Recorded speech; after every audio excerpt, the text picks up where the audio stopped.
మా హయాంలో 3,700 కోట్ల రూపాయలకు సంబంధించిన ఆరోగ్యశ్రీ వ్యవస్థను ఆ రకంగా బిల్లులు ఇస్తూ ఆ రకంగా ఆరోగ్యశ్రీని పెంచి ఎఫిషియెంట్గా చేస్తూ పేదవాడికి దగ్గరై గొప్పగా ఆ కార్యక్రమాన్ని మేము నిర్వర్తిస్తూ ఉంటే వీళ్ళు దీన్ని ఏం చేస్తారు?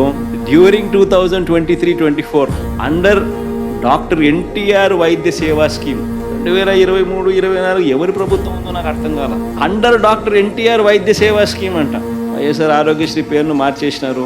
మా హయాంను వాళ్ళ హయాం కింద రాసుకున్నారు. డాక్టర్ ఎన్టీఆర్ వైద్య సేవా స్కీమ్ కింద 13,22,319 మంది పేషెంట్లకు మేలు జరిగించినారంట. 3,762 కోట్ల రూపాయలు ఖర్చు చేసినారంట.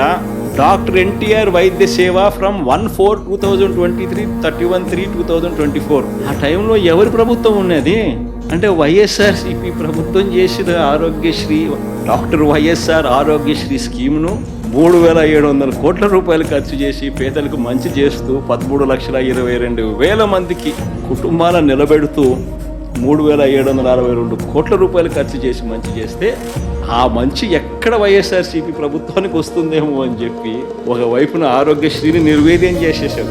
దాన్ని కూడా మళ్ళీ డాక్టర్ ఎన్టీఆర్ వైద్య సేవ అని చెప్పి పేరు మార్చి మేము ఖర్చు పెట్టింది కూడా మీరు ఖర్చు పెట్టేట్టుగా రాసుకొని దొంగ పబ్లిసిటీకి దొంగ అబద్ధాలకు చేస్తూ ఉన్నారు అంటే మీకన్నా దిక్కుమాలిన ప్రభుత్వం ఏదైనా ఉంటుందని